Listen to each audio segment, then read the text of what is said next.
I never imagined that catching my best friend with my boyfriend would lead to the complete unraveling of everything I thought I knew about trust, family, and forgiveness. Looking back now, I can see all the warning signs I missed, but when you're in the middle of it, when your heart is breaking into a million pieces, clarity feels impossible to find. Let me take you back to where it all began. Sarah and I had been inseparable since we were 5 years old, meeting on the first day of kindergarten in our small Connecticut town. She was the girl with the brightest smile and the biggest heart, or so I thought. We grew up together, sharing everything from our lunch money to our deepest secrets. When my parents went through their messy divorce when I was 14, Sarah was right there, holding my hand through every tear, every angry outburst, every moment when I felt like my world was falling apart. I remember those nights when I couldn't sleep, when the sound of my parents arguing echoed in my mind even though they were no longer living under the same roof. Sarah would sneak out of her house and climb through my bedroom window, bringing chocolate chip cookies her grandmother had made and staying with me until the sun came up. She was more than a friend. She was the sister I never had, the one constant in my life when everything else felt like it was crumbling. When her grandmother passed away during our junior year of high school, I returned the favor. I held her as she sobbed uncontrollably at the funeral, helped her sort through old photo albums, and listened to her share memories of summer afternoons spent in her grandmother's garden. We had this unspoken promise between us that no matter what life threw our way, we would face it together. That promise felt as solid as the foundation of a 100-year-old house, unshakable and permanent. College came and went, and we managed to stay close despite attending different schools. I went to Boston University while she stayed closer to home at the University of Connecticut. Every break, every holiday, we were back together, picking up right where we left off as if no time had passed at all. Our friendship survived the distance, the new friends, the different experiences. It seemed like nothing could break the bond we had built over nearly 2 decades. Then I met Michael during my senior year of college. He wasn't the type of guy I usually went for. While I had always been drawn to the outgoing, life-of-the-party types, Michael was quieter, more introspective. He was pursuing his master's degree in computer science, and our paths crossed at a coffee shop near campus where I was cramming for my marketing finals. He offered to share his table when the place was packed, and something about his gentle smile and the way he didn't try to force conversation made me feel comfortable. Our relationship developed slowly, which was new for me. I was used to whirlwind romances that burned bright and fast before fizzling out just as quickly. But with Michael, everything felt different. He remembered the little things, like how I took my coffee with just a splash of almond milk, no sugar. He'd text me good morning every single day, even when he was swamped with his thesis work. When I was stressed about job interviews, he'd show up at my apartment with takeout from my favorite Thai place and help me practice my answers until I felt confident. Naturally, I couldn't wait to introduce him to Sarah.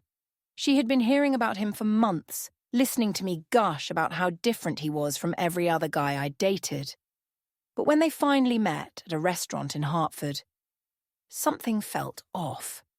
Sarah barely made eye contact with him, gave short answers to his attempts at conversation, and excused herself to the bathroom 3 times during dinner. When I asked her about it later, she just shrugged and said she was having an off day.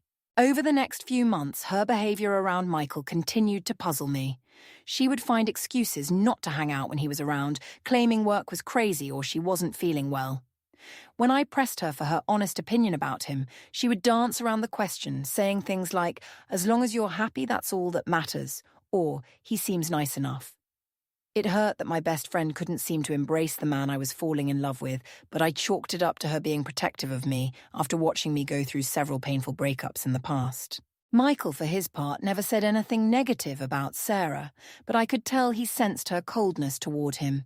He would always make an effort to include her, suggesting we invite her to join us for concerts or weekend trips, but she almost always declined. I found myself caught between 2 of the most important people in my life, trying to balance my time and attention while hoping that eventually they would warm up to each other. As our relationship progressed, Michael proved to be everything I had hoped for in a partner. He was attentive without being overbearing, supportive of my career ambitions, and had this way of making me laugh even on my worst days. He introduced me to his family, who welcomed me with open arms, and I could picture a future with him. We talked about moving in together after I landed my job at a marketing firm in Boston, discussed our dreams of traveling through Europe, and yes, I even imagined what our wedding might look like someday. I shared all of these dreams with Sarah, the way I had shared everything with her since we were kids, but something had shifted in our friendship. Our conversations felt forced, like we were going through the motions of being best friends without the genuine connection that had always been there. She would get this strange look on her face whenever I mentioned Michael, a combination of guilt and something else I couldn't quite identify. I asked her multiple times if something was wrong, if I had done something to upset her, but she always insisted everything was fine. 3 years into my relationship with Michael, things were better than ever between us. We had moved into a cozy apartment in Brookline, adopted a rescue cat named Whiskers, and were saving up for that European trip we'd been planning since our early days together. My career was thriving, his startup was gaining traction, and I felt like I was exactly where I was supposed to be in life. The only shadow over my happiness was the growing distance between Sarah and me. Then came that night in early September that changed everything. It was a Thursday, and Michael had told me he was going out with some friends from his startup to celebrate closing a major deal.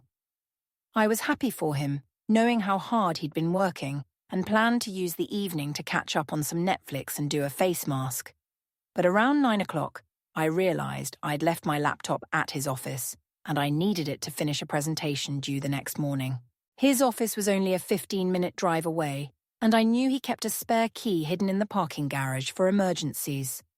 I figured I could slip in, grab my laptop, and be home before he even noticed I'd been there.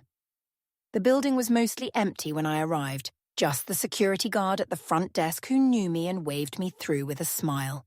Michael's office was on the 3rd floor, and as I approached, I noticed the lights were still on. My first thought was that he must have forgotten to turn them off in his excitement about going out. But as I got closer, I heard voices. Not just any voices, but ones I recognized immediately. My heart started racing as my brain tried to process what my ears were telling me. I stood frozen outside the door, every instinct screaming at me to run, to pretend I hadn't heard anything, to preserve the illusion of the life I thought I was living. But I couldn't move. I heard Sarah's laugh, that distinctive giggle I'd heard 1,000 times over the years, but now it was different, intimate in a way that made my stomach turn. With shaking hands, I pushed open the door, and the image that greeted me is forever burned into my memory. They weren't in a compromising position, but they didn't need to be. The way they were standing, so close their bodies were almost touching, the way his hand was resting on her lower back, the way she was looking up at him with an expression I'd never seen on her face before. It told me everything I needed to know. The moment they saw me, they jumped apart like teenagers caught by their parents. Michael's face went white, then red, then white again. Sarah's mouth opened and closed like a fish gasping for air, no words coming out. And I just stood there, laptop forgotten, my entire world crashing down around me in slow motion. The silence stretched on for what felt like hours, but was probably only seconds. Then Michael found his voice, and what came out of his mouth next shattered whatever was left of my heart. Instead of apologizing, instead of trying to explain, he actually had the audacity to turn this around on me.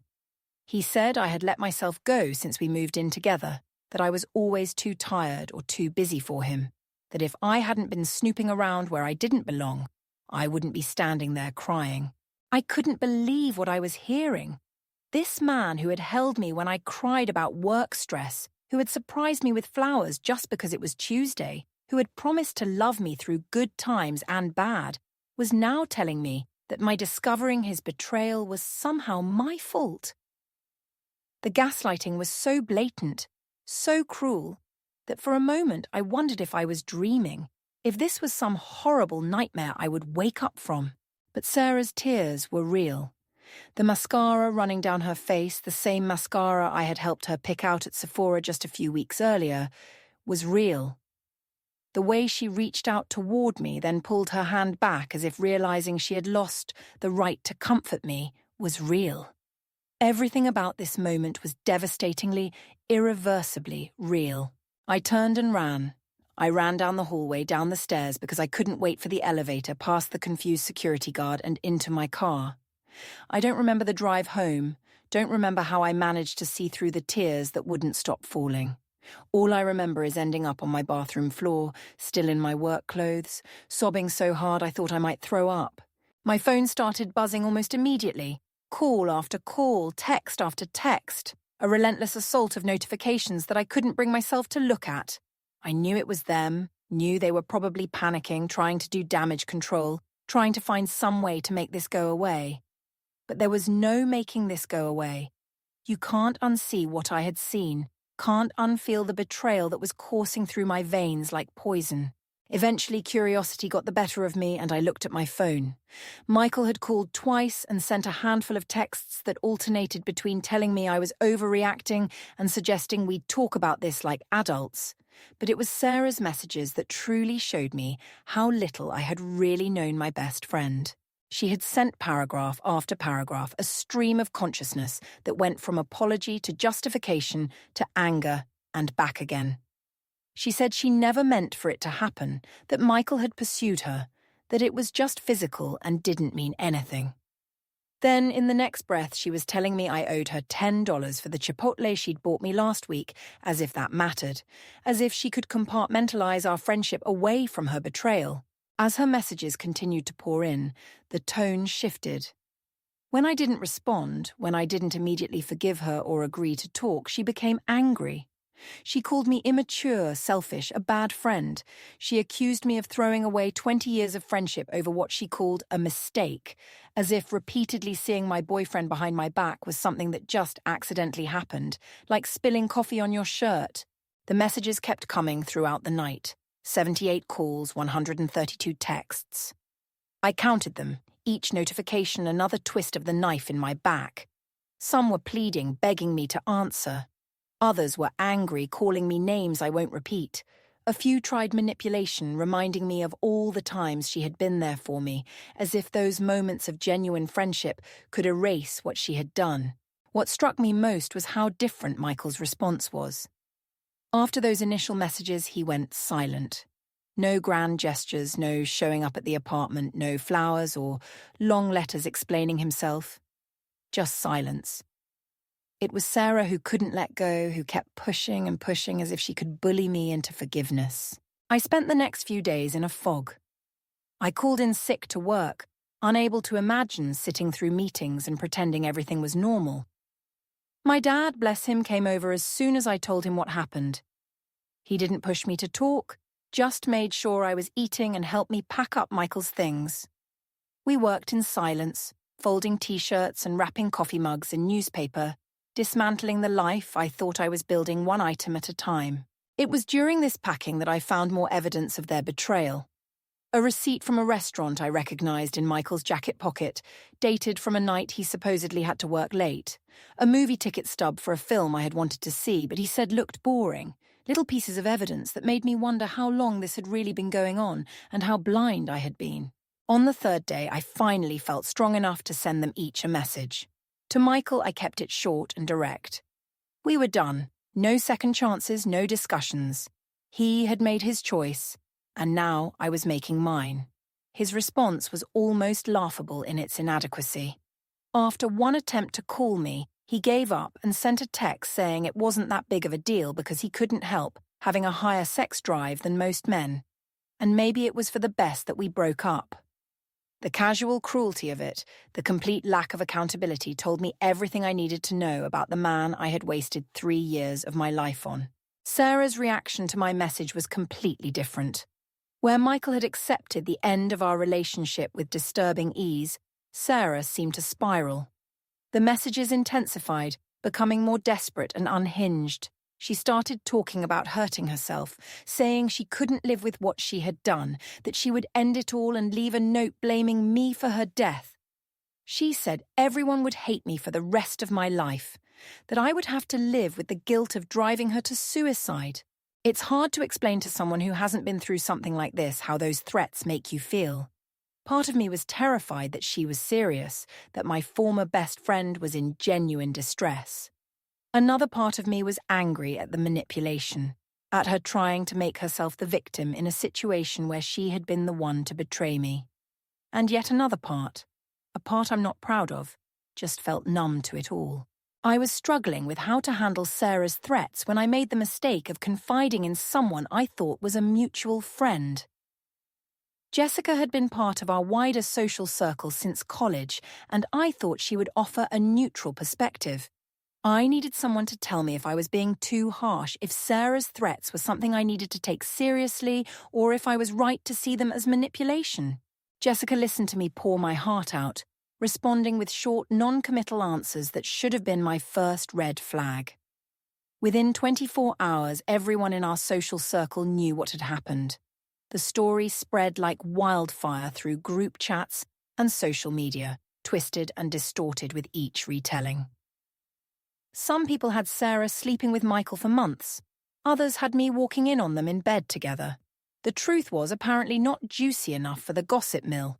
Sarah found out quickly that I had told someone, and her response was as dramatic as I should have expected. She posted a photo of herself on her Snapchat story, eyes red and puffy from crying, with some cryptic caption about being betrayed by people you trust. The manipulation was so transparent, so calculated to garner sympathy and paint herself as the victim, that I actually laughed when I saw it. It was a bitter laugh, tinged with the realization that I had never really known this person I called my best friend. But my laughter died in my throat when I got the call. It was Sarah's sister Emma, her voice shaking as she told me what had happened. Sarah had taken their father's hunting rifle and put it to her head. By some miracle or twist of fate, the gun wasn't loaded, and in her distressed state, she couldn't figure out how to load it. When that failed, she had taken a bottle of sleeping pills. The world stopped spinning. Despite everything, despite the betrayal and the manipulation and the pain she had caused me, the thought of Sarah actually trying to end her life knocked the wind out of me. I sat on my kitchen floor, clutching my phone, unable to process what I was hearing. Emma was sobbing on the other end, telling me the paramedics had arrived in time, that Sarah was being taken to the hospital, that she was going to be okay, physically. But I couldn't move. I couldn't speak. I just sat there, rocking back and forth, trying to reconcile the girl who had held my hand through my parents' divorce with the woman who had slept with my boyfriend and then tried to take her own life when faced with the consequences. The two images wouldn't merge, like trying to force together pieces from different puzzles. Emma kept talking, her words becoming sharper, more accusatory. She said I needed to come to the hospital, that Sarah was asking for me, that I owed her that much after everything we'd been through together. When I still couldn't respond, when the shock kept me frozen in place, Emma's tone turned vicious. She called me heartless, cold, a monster for abandoning Sarah when she needed me most. But I didn't go to the hospital. I couldn't. Maybe that makes me a terrible person, but I knew that seeing Sarah in that state would break something in me that was already hanging by a thread. I knew that she would use my presence as validation, as proof that what she did wasn't unforgivable, that our friendship could survive anything. And I couldn't give her that. Not when I was still bleeding from the knife she had put in my back. Emma didn't give up easily. When I didn't respond to her calls or texts, she found another way to get to me. She reached out to my mother, and that opened up a whole new level of pain that I wasn't prepared to deal with. My relationship with my mother had always been complicated. She was the reason my parents divorced, her serial infidelity finally pushing my father to his breaking point when I was 14. She had never shown real remorse for tearing our family apart, always insisting that my father should have been more understanding, more forgiving of what she called her need for excitement. She lived in this bubble where her actions didn't have consequences, where everyone else was responsible for managing their reactions to her betrayals. So when she showed up at my father's house that evening, I knew exactly what was coming. She had that look on her face, the one that said she was about to dispense wisdom that I hadn't asked for and didn't want. My dad tried to intercept her, but she brushed past him with the determination of a woman on a mission. We sat in the living room, the same room where she had told my father and me about her first affair all those years ago. The irony wasn't lost on me. She started soft, asking if I had heard about Sarah's condition, if I had been to see her. When I said no, I watched her face shift from concern to disapproval. What followed was a masterclass in manipulation and projection. My mother launched into a speech about forgiveness, about how holding grudges was poisonous, about how true friendship meant accepting people's flaws. She told me Sarah was young and confused, that everyone makes mistakes, that I was being cruel by cutting her off when she was clearly suffering. I sat there listening to this woman who had destroyed our family with her selfishness lecture me about forgiveness, and something inside me snapped.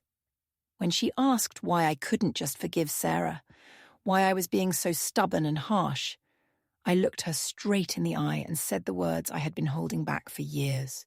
"You mean like how Dad should have forgiven you?" The silence that followed was deafening. I watched the colour drain from her face, then rush back in a wave of anger.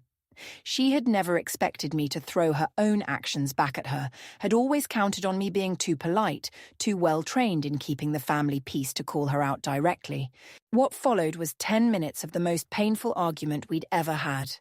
She accused me of being just like my father, cold and unforgiving. She said I would end up alone, that my inability to forgive would poison every relationship in my life.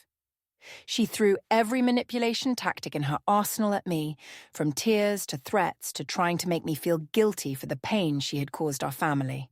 I finally told her to leave.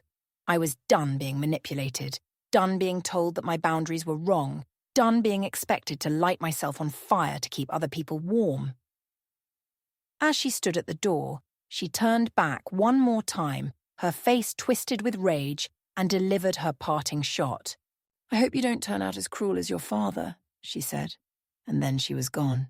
Those words cut deep, not because they were true, but because they showed me how little my mother understood about strength versus cruelty. My father wasn't cruel for divorcing her after multiple affairs. He was protecting himself and me from further pain. And I wasn't cruel for refusing to forgive Sarah. I was finally learning to protect myself too. I blocked my mother that night. Blocked her phone number, her social media, every avenue she might use to continue her campaign of making me the villain in this story. It felt like cutting off a limb, this final severing of a relationship that had been toxic for years, but that I had maintained out of obligation and hope that she might change. The next few days were a blur of pain and second-guessing myself. Was I being too harsh? Was I throwing away relationships that could be salvaged? But every time I started to weaken, I remembered the image of Sarah and Michael in his office, remembered the casual cruelty of his words and the manipulation of her threats. I remembered my mother's affairs and her expectation that everyone should just accept them. And I knew I was making the right choice, even if it was the hardest one. My dad was my rock during this time. He never pushed me to talk when I wasn't ready, never offered unsolicited advice, just made sure I knew he was there. He cooked my favorite meals, even though I could barely eat. He sat with me while I cried, offering tissues and the occasional dad joke to try to make me smile. He understood in a way that few people could what it felt like to be betrayed by someone you loved and trusted. About a week after the incident at the hospital, my mum started trying to reach me through other people. She got my aunts to call me, my cousins to send messages on Facebook, even reached out to some of my co-workers whose numbers she had from better times. The messages were all variations on the same theme. I was being too harsh, family was family, I needed to forgive and move forward. I realized then that my mother had been running this same playbook for years, turning family members into flying monkeys who would pressure anyone who dared to hold her accountable. It was exhausting and infuriating, but it also strengthened my resolve. I sent a group message to everyone who had contacted me on her behalf, politely but firmly stating that my relationship with my mother was between us and asking them to respect my boundaries. Some did. Others didn't. I lost some relationships during this time, cousins and aunts who couldn't understand why I wouldn't just be the bigger person and reconcile. It hurt, but not as much as continuing to allow toxic people access to my life would have hurt. After a few weeks of no contact, I started to feel like I could breathe again. The constant anxiety of waiting for the next call, the next text, the next ambush began to fade. I threw myself into work, into spending time with the friends who had supported me without judgment, into rediscovering who I was without Michael and without Sarah. Then, on a Friday about a month after everything had imploded, my mother called from a number I didn't recognize. I answered without thinking, and hearing her voice was like being plunged back into ice water. She said she wanted to apologize, that she had been wrong to pressure me about Sarah, that she wanted to work on our relationship. For a moment, I felt hope flutter in my chest. Maybe she had finally understood. Maybe we could build something better from the ashes of our old relationship. I agreed to talk, cautiously optimistic that this might be a turning point. The conversation started well enough. She apologized for ambushing me, for trying to force me to forgive Sarah, for not respecting my boundaries. She said she understood that I needed to make my own choices about my relationships. But then, just when I started to let my guard down, she began giving me updates about Sarah. She told me about the 72-hour hold, about the therapy Sarah was attending, about how Michael had cut her off too and how devastated she was. I tried to interrupt, to tell her I didn't want to know, but she kept going, her words coming faster as if she could force me to care by overwhelming me with information. I told her clearly that I didn't want updates about Sarah, that this was a firm boundary for me. She complained that she thought I'd want to know, that she was just trying to help, but eventually promised to respect my wishes. I should have known better. I should have remembered that my mother's promises were worth less than the air it took to speak them. 2 weeks later, she did it again. Called me under the pretense of catching up, then seamlessly transitioned into telling me how Sarah was struggling, how she needed a friend, how Michael's rejection had left her broken. This time, I didn't give her another chance. I told her that if she mentioned Sarah one more time, I would cut her out of my life completely. She acted shocked, hurt that I would threaten such a thing over what she called innocent concern. But I held firm. I was done being manipulated, done having my boundaries trampled, done being expected to set myself on fire to keep others warm. For a few weeks, there was blessed silence. I started to heal, to move forward, to build a life that didn't include the people who had betrayed me. My friends were incredible during this time, creating new memories that didn't include Sarah, helping me redecorate the apartment to remove traces of Michael, being there when grief hit me out of nowhere. Because that's what it was. Grief. I was mourning the death of 2 relationships that had defined so much of my adult life. The future I had imagined with Michael, the decades of friendship with Sarah, the mother-daughter relationship I had always hoped for but never truly had, all of it was gone, and I had to grieve those losses even as I knew ending those relationships was the right choice. Then came the day my mother called and invited me to lunch. It had been almost 2 months since I'd seen her in person, and despite everything, I missed her. She was still my mom, and the little girl in me still hoped that one day she would choose me over her own agenda, so I agreed to meet her at a local restaurant. I should have known something was wrong when she suggested meeting at a place in Hartford instead of our usual spot closer to my apartment. I should have been suspicious when she seemed nervous on the phone, stumbling over her words in a way that wasn't like her. But I was tired of being suspicious, tired of waiting for the next betrayal, so I ignored my instincts. Walking into that restaurant and seeing Sarah and Emma sitting at the table with my mother was like being punched in the stomach. For a moment, I couldn't breathe, couldn't think, couldn't process the level of betrayal I was witnessing. My mother had orchestrated an ambush, had lied to me to get me there, had chosen Sarah's desire for forgiveness over her own daughter's clearly stated boundaries. Sarah stood up when she saw me, moving toward me with her arms outstretched as if we were still best friends, as if she hadn't destroyed everything between us. I stepped back, holding up my hand to stop her, and watched her face crumble. But it wasn't genuine sadness I saw there.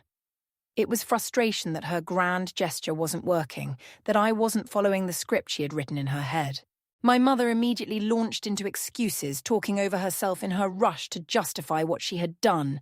She said she couldn't stand to see us like this, that our friendship had been too beautiful to end this way, that she thought if she could just get us in the same room, everything would work out. She actually used the words, "she made a mistake," as if sleeping with my boyfriend was equivalent to forgetting to return a borrowed sweater. Emma sat there glaring at me, her arms crossed, radiating hostility. I could practically feel the anger coming off her in waves. This woman who had decided I was the villain in her sister's story, despite Sarah being the one who had betrayed me. Finally, I found my voice. Looking directly at Sarah, I said, "For someone who made a mistake, you sure haven't apologized for it yet." The guilt that flashed across her face was the first genuine emotion I'd seen from her since this whole mess started. She mumbled something about me having her blocked, about not having a way to reach me, as if a sincere apology required a direct line of communication, as if she couldn't have written a letter or found another way if she had really wanted to make amends. When I asked if that was all she had to say, she just looked confused, as if she couldn't understand why her mere presence wasn't enough to fix everything. That's when I knew with absolute clarity that the Sarah I had loved, the friend I had trusted with my deepest secrets, either never existed or had disappeared long before she climbed into bed with my boyfriend. I turned to leave, and that's when Emma exploded. She started yelling about how I owed Sarah a second chance, how I had put her through trauma by not forgiving her, how I was selfish and cruel and heartless. The restaurant was full of people trying to enjoy their lunch, and here was this woman screaming at me about owing forgiveness to the person who had betrayed me in the worst possible way. Sarah was crying by then, begging me to stay and talk, reaching for me even as I backed away. The whole scene was like something out of a soap opera, so far removed from the quiet dignity I had been trying to maintain through this whole ordeal. I told them all to leave me alone, to never contact me again, and left before Emma could escalate things further.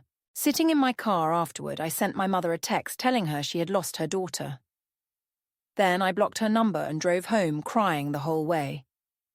The betrayal felt fresh all over again, but this time it was mixed with a kind of relief. I had given my mother so many chances, had hoped for so long that she would choose me, would respect me, would be the mother I needed. Now I knew for certain that she never would, and I could stop hoping for something that was never going to happen. My dad was waiting for me when I got home. One look at my face and he knew something had happened. I told him everything, and I watched his jaw clench tighter with every word. He didn't say anything negative about my mother. He never did, no matter how much she deserved it. But he held me while I cried and promised that we would get through this together. The holidays were approaching, and with them came a whole new set of challenges. My mother, true to form, expected me to spend Christmas with her as if nothing had happened. She had my aunt call to ask what time I'd be arriving, what dishes I wanted her to make, as if we were still playing happy families. When my dad informed her that I would be spending the holidays with him and his family, she lost her mind. The calls and texts started again, this time with a desperation that was almost frightening. She accused my father of turning me against her, of poisoning my mind, of stealing her daughter. She threatened to show up at his house on Christmas morning, to make a scene, to do whatever it took to see me. It was exhausting and stressful, and it cast a shadow over what should have been a peaceful holiday season. My dad and I decided to spend Christmas Eve at my Aunt Patricia's house. She lived about 2 hours away, and my mother didn't have her new address since she'd recently moved. It felt like we were fugitives, running away from my own mother, but it was the only way to ensure a peaceful holiday. Christmas morning at Aunt Patricia's was everything the holidays should be. Peaceful, warm, full of laughter and love. My cousins were there with their kids, and watching them open presents, seeing their excitement and joy, reminded me that not all family relationships had to be toxic. I had family who respected my boundaries, who supported my decisions, who loved me without conditions or manipulation. We returned home on Boxing Day to find destruction on our front porch, torn wrapping paper, smashed gift boxes, and in the middle of it all, a Christmas card with my name on it. My hands shook as I opened it, already knowing it wouldn't contain holiday wishes. The letter inside was the most hurtful thing my mother had ever written to me. She called me ungrateful, selfish, cruel. She said I was the worst daughter any mother could have, that she regretted the sacrifices she had made for me, that I had ruined her life just like my father had. She brought up every mistake I'd ever made, every time I'd disappointed her, every way I had failed to be the daughter she wanted. Reading that letter broke something in me. Not in the way Sarah's betrayal had broken my heart, but in a deeper, more fundamental way. This was my mother, the woman who was supposed to love me unconditionally, telling me, in writing, that I was worthless to her. I spent New Year's Eve crying on my bathroom floor, wondering how I had ended up here, estranged from my mother and my best friend, starting a new year more alone than I'd ever been. But as January arrived, something shifted. The initial shock and pain began to transform into something else. Determination. I was tired of being the victim in this story, tired of letting other people's actions dictate my happiness. I decided that if I was going to be alone, I was going to be alone on my own terms, building a life that didn't include people who hurt me. I threw myself into therapy, finding a counselor who specialized in betrayal trauma and family estrangement. It was hard work digging into patterns that had been established in my childhood, understanding how my mother's behavior had shaped my willingness to accept mistreatment from others. I learned about boundaries, real boundaries. Not just words, but actions that protected my mental and emotional health. Work became a sanctuary. I volunteered for extra projects, stayed late to help colleagues, and found satisfaction in achievements that had nothing to do with my personal life. My boss noticed my dedication and offered me a promotion that came with more responsibility but also more money and the chance to build something meaningful in my career. I also started reconnecting with friends I had neglected while pouring all my energy into my relationship with Michael and my friendship with Sarah. These friends welcomed me back without judgment, understanding that sometimes we lose ourselves in relationships and need help finding our way back. We started a weekly dinner tradition, gathering at someone's apartment to cook together and catch up on our lives. It was in these moments, laughing over burned garlic bread or celebrating someone's promotion, that I began to feel like myself again. The hardest part was learning to be alone without being lonely. I had always defined myself in relation to others: Michael's girlfriend, Sarah's best friend, my mother's daughter. Now I had to figure out who I was without those labels. I started taking pottery classes, something I'd always wanted to try but never made time for.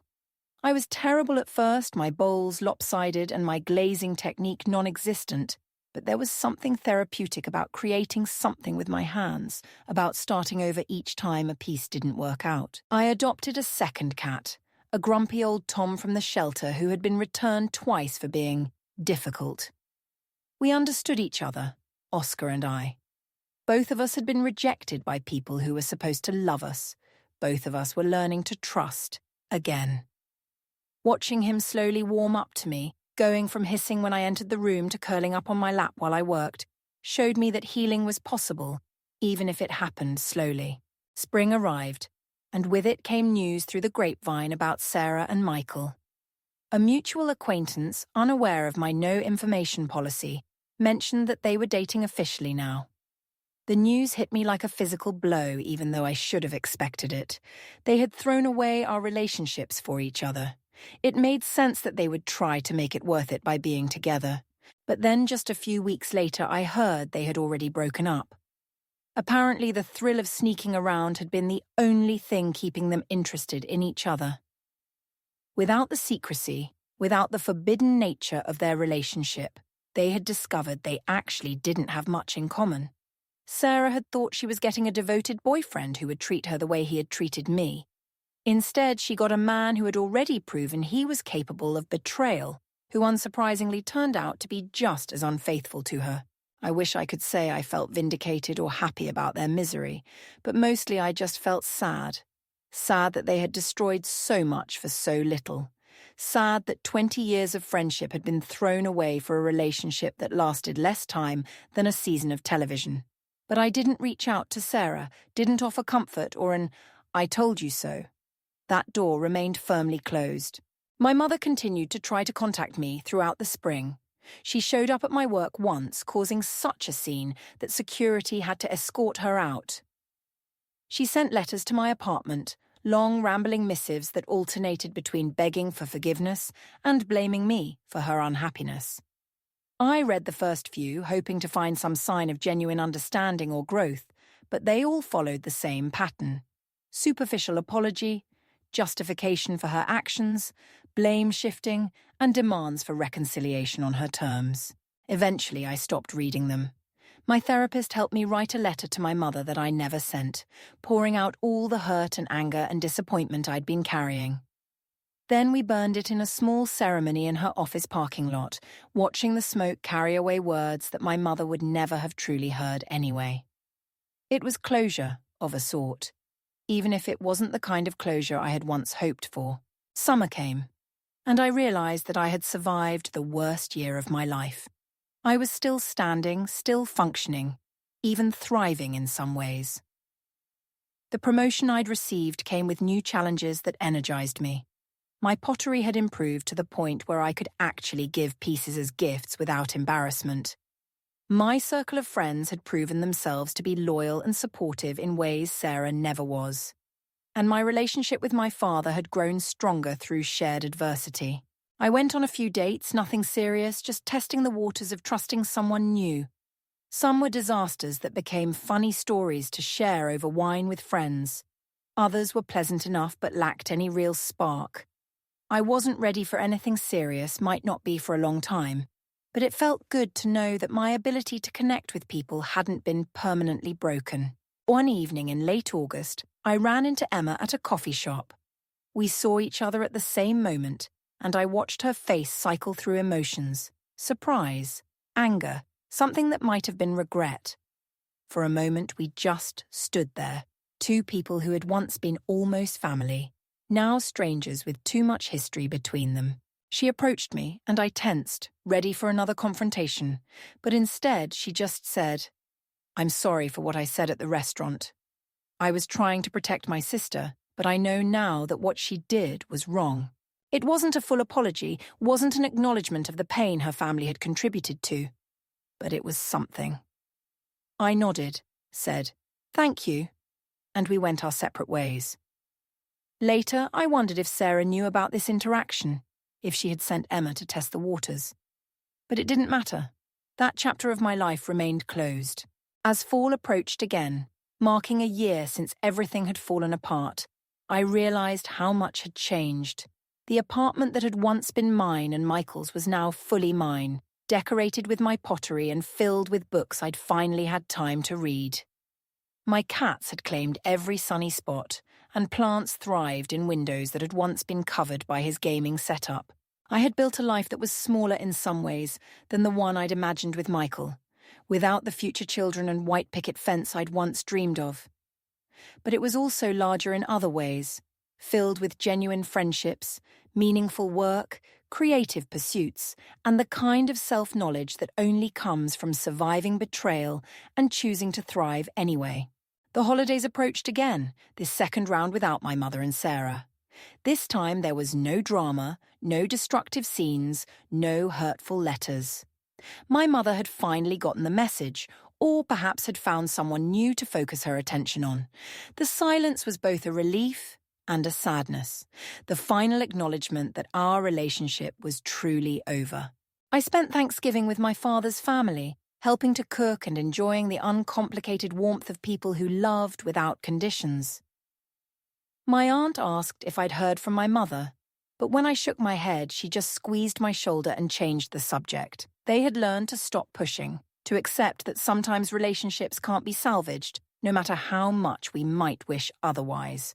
Christmas was even better than the year before. I felt stable enough to host a small gathering at my apartment, cooking for my dad and a few close friends who didn't have family nearby. We played board games and watched cheesy holiday movies, and when midnight struck on New Year's Eve, I wasn't crying on my bathroom floor. Instead, I was laughing with people who had proven they deserved my trust, toasting to a future that looked different than I'd once imagined, but was no less valuable for it. January marked not just a new year, but a milestone. 1 full year of no contact with my mother and Sarah. My therapist asked me to reflect on what I'd learned, and I realized that the most important lesson was about self-worth. For so long, I had accepted treatment from others based on how little I valued myself. I had stayed in friendships and relationships that hurt me because I didn't believe I deserved better. But now I knew differently. I deserved friends who wouldn't betray me, a partner who wouldn't cheat, a mother who would respect my boundaries. And if I couldn't have those things with the people I'd once loved, then I would rather be alone than accept less than I deserved. It wasn't about being unforgiving or cruel, as my mother had accused. It was about finally understanding that forgiveness didn't require reconciliation, that I could forgive for my own peace while still maintaining boundaries that protected me. Work continued to flourish, and I was offered the chance to lead a team on a major project. It meant longer hours and more stress, but also the opportunity to mentor others and build something significant. I threw myself into it, finding purpose in challenge and satisfaction in achievement that had nothing to do with personal relationships. I also started volunteering at a local women's shelter, teaching basic job skills and helping with resume writing. Many of the women there had their own stories of betrayal and abandonment, and I found that my experience, as painful as it had been, allowed me to connect with them in a meaningful way. I could tell them with honesty that it was possible to rebuild after losing everything, because I was living proof. Spring came around again, and with it, an unexpected test of my resolve. I received a wedding invitation from a college friend, and when I looked at the guest list online, both Sarah and Michael were on it. My first instinct was to decline, to avoid the potential drama and pain of seeing them. But then I thought about how much I would be giving up. How many more events and gatherings I would have to miss if I let their presence dictate my choices. So I decided to go. I bought a new dress that made me feel confident, asked one of my pottery class friends to be my +1, and prepared myself mentally for what might happen.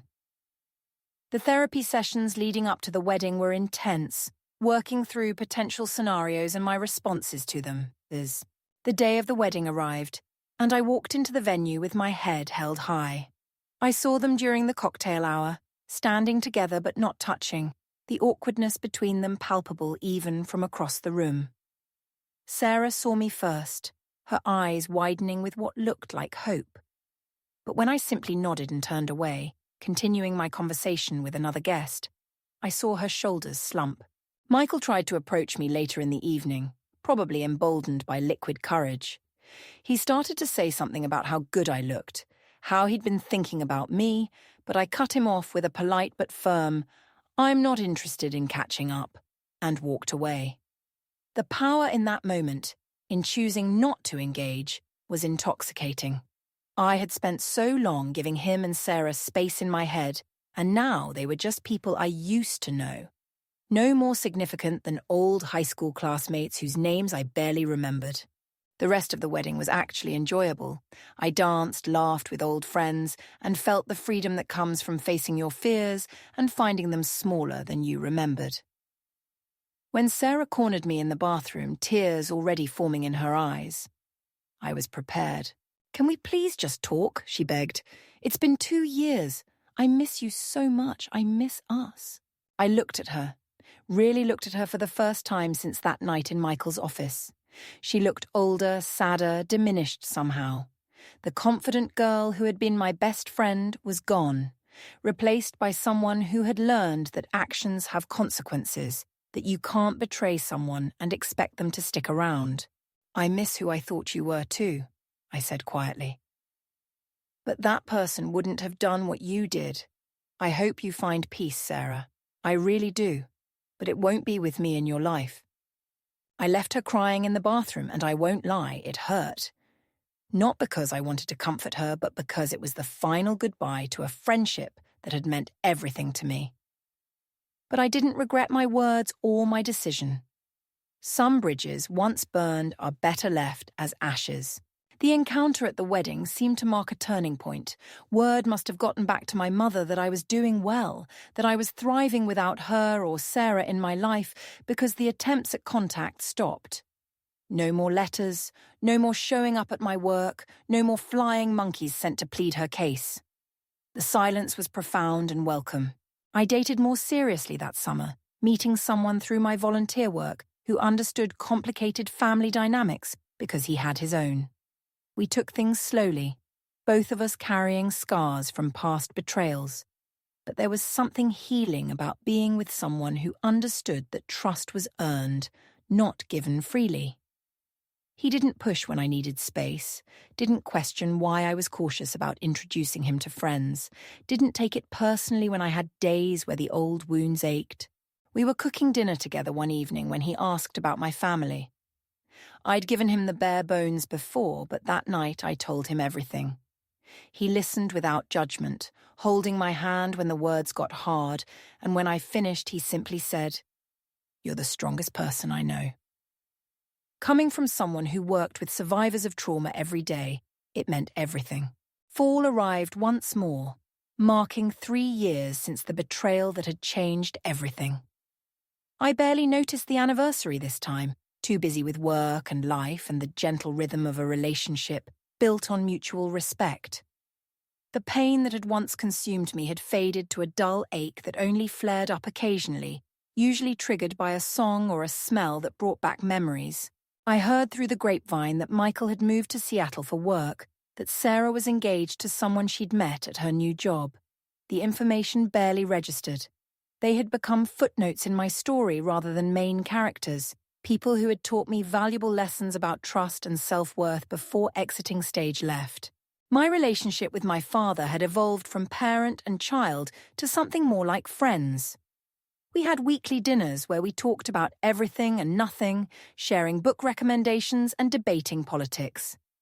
He had started dating someone, a kind woman who understood our complicated family history and never pushed to be more than I was comfortable with. Watching him find happiness after everything my mother had put him through gave me hope for my own future. The holidays that third year were remarkable only in how unremarkable they were. No drama, no tears, no wondering who might show up where. Just peaceful celebrations with chosen family, the kind of warm gatherings you see in movies but think don't exist in real life. My boyfriend spent Christmas with us, fitting seamlessly into the traditions we'd built, adding his own without trying to change what worked. As New Year's Eve approached, I thought about the girl I'd been 3 years ago, crying on her bathroom floor, convinced her life was over. If I could have told her that she would not only survive but thrive, that she would find better friends and a healthier relationship, that she would build a career she was proud of and a life that was fully hers, she wouldn't have believed me. But it was all true. The betrayals that had seemed like endings had actually been beginnings in disguise. The loss of toxic relationships had made room for healthy ones. The pain had taught me boundaries. The loneliness had taught me self-sufficiency. And the journey from broken to whole had taught me that I was far stronger than I'd ever known. Looking back, I wouldn't change what happened. Not because it didn't hurt. It was the most painful experience of my life. But because it led me to where I am now, to who I am now. A woman who knows her worth, who doesn't accept less than she deserves, who understands that sometimes the greatest act of love, for yourself, and even for those who hurt you, is walking away. Sarah and my mother had taught me one of life's most valuable lessons. When someone shows you who they are, believe them. They had shown me that they were people who would put their own desires above my well-being, who would betray my trust when it suited them, who would try to manipulate me into accepting treatment I didn't deserve. And I had finally learned to believe them, to stop hoping they would change, to stop setting myself on fire to keep them warm. The story doesn't end with a reconciliation. There's no scene where we all come together and realize the power of forgiveness. Because life isn't a movie, and some betrayals cut too deep to heal with a hug and an apology. Instead, it ends with something better. Peace. The peace that comes from knowing you made the right choice, even when it was hard. The peace that comes from building a life surrounded by people who deserve your trust. The peace that comes from finally understanding that you can't control other people's actions, but you can control your response to them. To anyone reading this who might be in the middle of their own betrayal, who might be on their bathroom floor wondering how they'll survive, let me tell you, you will. It won't be easy, and it won't be quick, but you will survive. You'll have days where the pain feels fresh all over again, where you question whether you made the right choice, where you wonder if you're being too harsh or unforgiving. On those days, remember that forgiveness doesn't require reconciliation, that boundaries aren't cruel, and that you deserve relationships with people who wouldn't put you in the position of having to forgive betrayal in the first place. Your story might not look like mine. You might choose to forgive and rebuild, or you might choose a different kind of distance than I did. There's no one right way to handle betrayal. But whatever you choose, make sure it's a choice that honors your worth, that protects your peace, and that moves you toward a future where you're surrounded by people who deserve the gift of your trust. Because that's what trust is, a gift. And like any gift, it should be given to those who will treasure it, not to those who have already shown they'll throw it away. That's perhaps the most important lesson of all, that your trust, your love, your friendship, your presence in someone's life, these are all gifts, and you have every right to decide who deserves to receive them. My life now is smaller in some ways than the one I'd imagined when I was with Michael, planning our future together. There's no big wedding, no shared history stretching back to kindergarten with a best friend, no easy relationship with my mother. But it's also richer in ways I couldn't have imagined. It's filled with people who have earned their place in it, with work that fulfills me, with a partner who understands that love is shown through respect and consistency, not grand gestures and apologies. Sometimes I drive past the restaurant where my mother ambushed me with Sarah and Emma, and I remember that girl who walked in expecting lunch with her mother and instead found betrayal. I want to go back and hug her, tell her that this isn't the end but the beginning, that the pain she's about to endure will forge her into someone stronger and wiser. But I can't go back. None of us can. We can only move forward, carrying our scars and our lessons, building lives that honor what we've learned. So that's my story. A story of betrayal and survival, of loss and growth, of learning that sometimes the hardest choices are the right ones. It's not a story with a neat ending tied up in a bow, because life doesn't work that way. Sarah is out there somewhere, living her life, hopefully having learned from what happened between us. My mother is out there too, probably still convinced that she's the victim in all of this. And that's okay. They're living their stories, and I'm living mine. The difference is that my story, finally, is one I'm writing for myself. No longer defined by who betrayed me or who left me or who tried to manipulate me into accepting less than I deserved.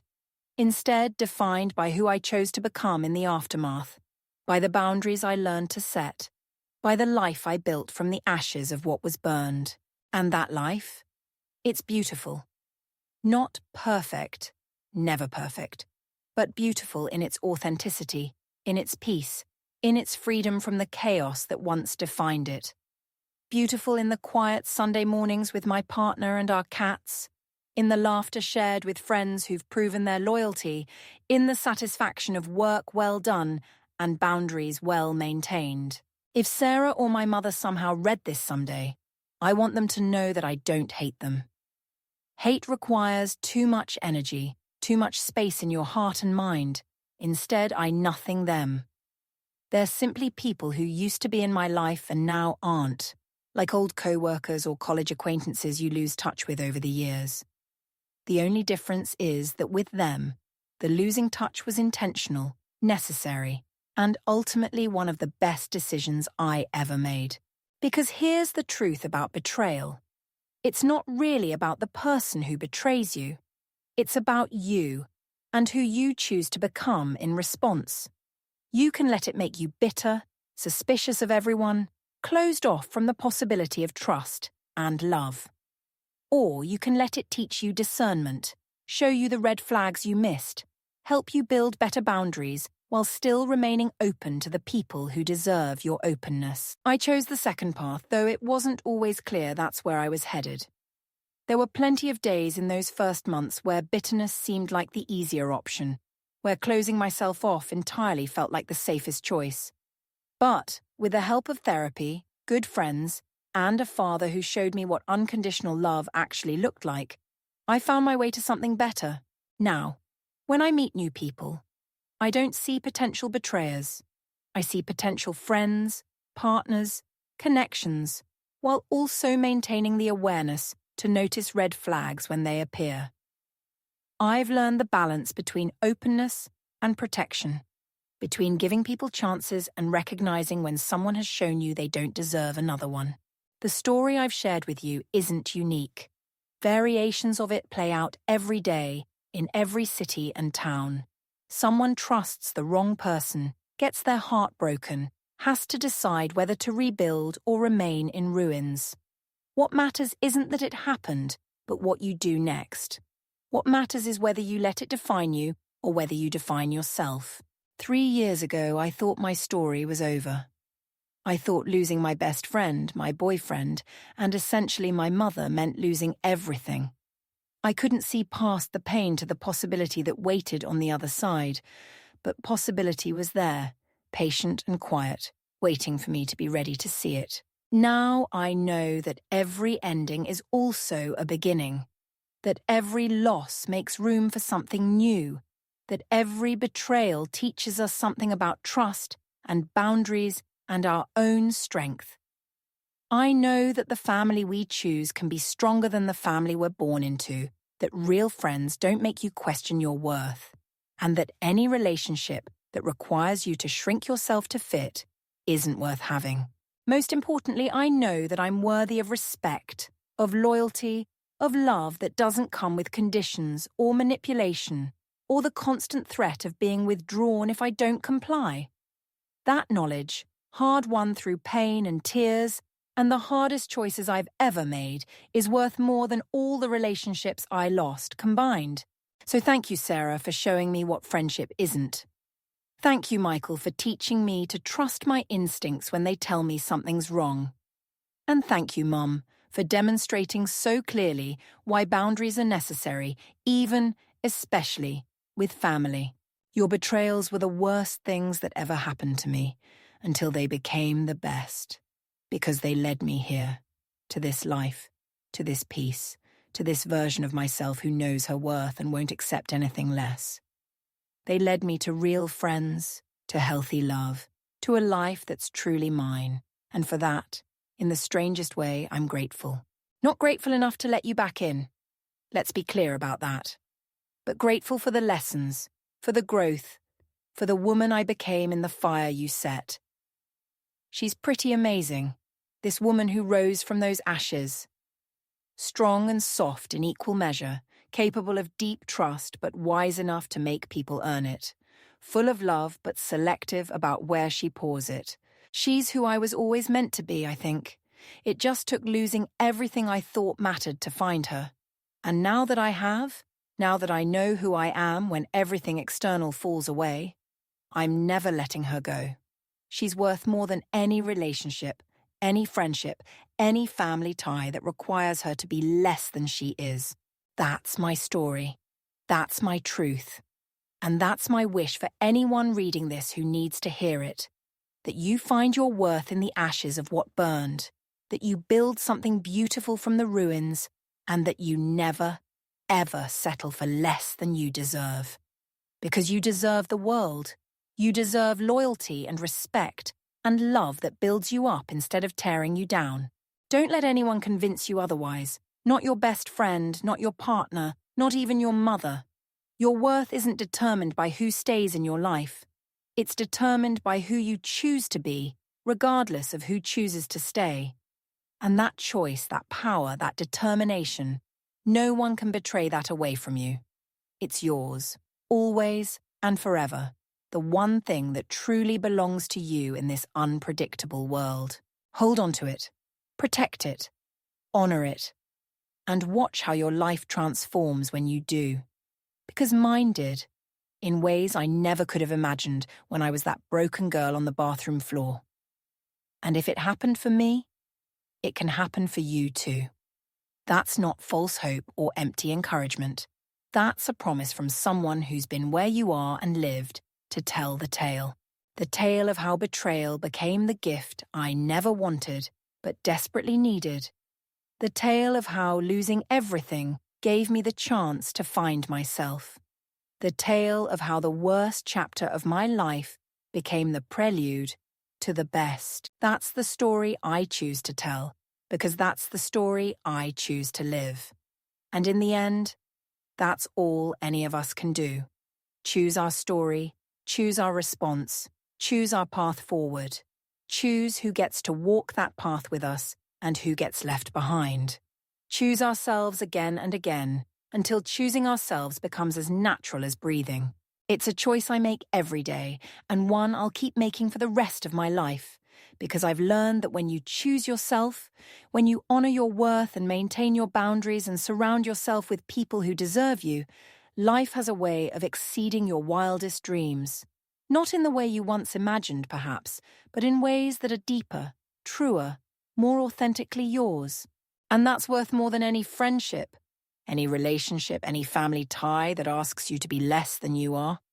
That's worth everything. So here's to the betrayed who became the brave, the broken who became whole, the abandoned who learned to stand alone and discovered they were never really alone at all. Here's to choosing ourselves and building lives that honor that choice. Here's to the beautiful futures waiting on the other side of our worst moments. Here's to us,